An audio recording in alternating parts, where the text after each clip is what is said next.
Oke, baik. Assalamualaikum warahmatullahi wabarakatuh. Saya akan melanjutkan tema tentang psikologi dalam lintas sejarah. Nah, kalau video sebelumnya saya bicara tentang psikologi merupakan bagian dari ilmu filsafat, maka sekarang di video ini saya menjelaskan psikologi sejarah dalam sejarahnya pernah menjadi bagian dari ilmu faal ya. Nah, apa itu ilmu faal? Ilmu faal itu mirip seperti ilmu kedokteran, ilmu fisik ya. Tapi ingat, fase ini tetap masih masuk ke dalam fase ilmiah semu, periode yang tidak membuat psikologi itu berdiri secara mandiri, tapi bagian dari ilmu faal. Ada beberapa ilmu yang ketika psikologi menjadi bagian dari ilmu faal itu ada istilah prenologi, fisiognomi, mesmerisme, ada palmistry, astrologi, numerologi ya. Mirip palmistry itu sudah saya jelaskan sebelumnya, itu ilmu membaca tangan. Kalau mesmerisme itu mirip seperti hipnotis, tapi beda dengan hipnosis yang masih dipergunakan sampai hari ini. Nah, yang selanjutnya ada ilmu namanya fisiognomi. Fisiognomi itu ilmu membaca sifat atau kepribadian manusia dari bentuk tubuh. Ternyata ini masuk ke dalam ilmiah semu. Jadi tidak bisa kita membaca kepribadian orang dari bentuk alisnya, bentuk tubuh, bentuk hidung, bentuk kaki, macam-macam ya. Sekarang kan sering tuh di aplikasi sosial media kita menemukan ada tuh program-program yang games gitu ya.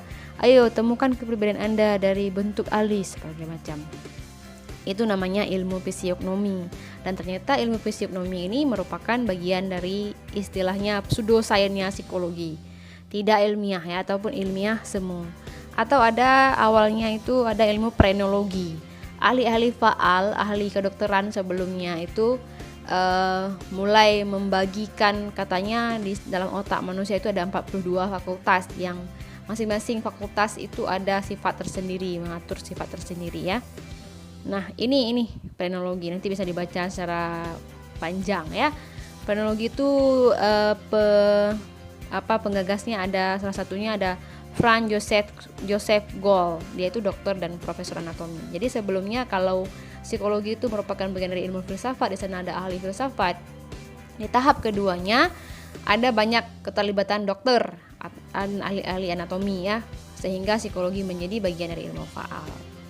Ini katanya jiwa terbagi dalam 42 fakultas. Ada di sana ingatan, kemarahan dan segala macam. Ini juga ada dalam video bahasa Inggris yang saya kirim.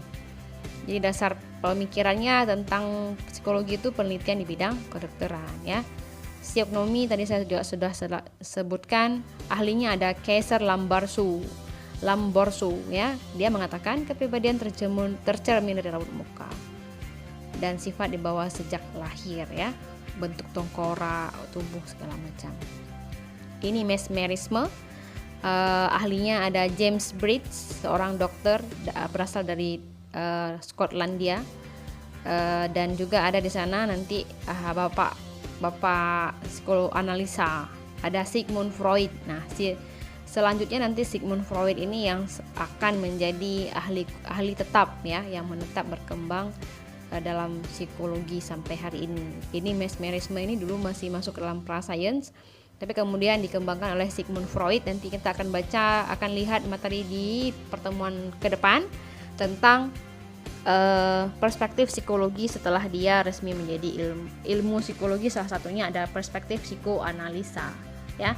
Dan sejarah psikoanalisa itu berkembang dari pra-ilmiah mesmerisme ini ya, ada hipnotis dan segala macam. Nanti kita akan lebih lanjut tentang psikoanalisa.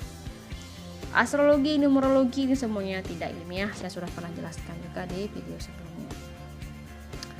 Siapa ahli-ahli yang lain yang berperan dalam psikologi ketika menjadi bagian dari ilmu faal? Ada Sir Charles Bell ya, dia ahli anatomi, ahli bedah ya. Dia mengatakan ada dua macam saraf, ada saraf sensori dan motorik. Kemudian ahli yang lain banyak, ini tinggal dibaca aja. Ada Magandhi, Marshall Hall, ada Paul Broca, Francis Galton. Isinya tinggal dilihat aja ya, apa temuan mereka yang berhubungan dengan psikologi dilihat dari faal ya. Ada Emil Kraepelin. Nah, ini Kraepelin sampai sekarang dia pernah berada di fase pra ilmiahnya psikologi, tapi sampai sekarang kita punya namanya tes Kraepelin. Ada Ernst Kästner, ini hasil temuan dari Ernst Kästner tentang manusia dan ilmu saraf. Jadi memang dekat sekali dengan ilmu saraf ya. Meskipun pembuktian pada orang sakit jiwa ini hampir dapat dipastikan kebenarannya, ternyata tipe kepribadian belum bisa dibuktikan kebenarannya pada orang normal. Jadi kenapa nggak bisa? Karena sebelumnya ini penelitian-penelitian dilakukan itu bukan pada orang normal dan memang lebih fokus pada ilmu kedokteran ya, belum berdiri sendiri. Nah, kapan psikologi itu lahir dan muncul sebagai ilmu mandiri dan disebut psikologi? Nah, nanti akan saya bahas setelah ini menjadi tugas di minggu depan ya. Jadi kita akan melihat lahirnya ilmu psikologi secara mandiri yang kemudian disebutlah dia ilmu psikologi. Bukan lagi psikologi bagian dari filsafat dan bukan juga psikologi bagian dari ilmu faal, tapi psikologi ialah psikologi ya. Oke, saya akan bincangkan ini di video selanjutnya. Sampai jumpa. Assalamualaikum warahmatullahi wabarakatuh.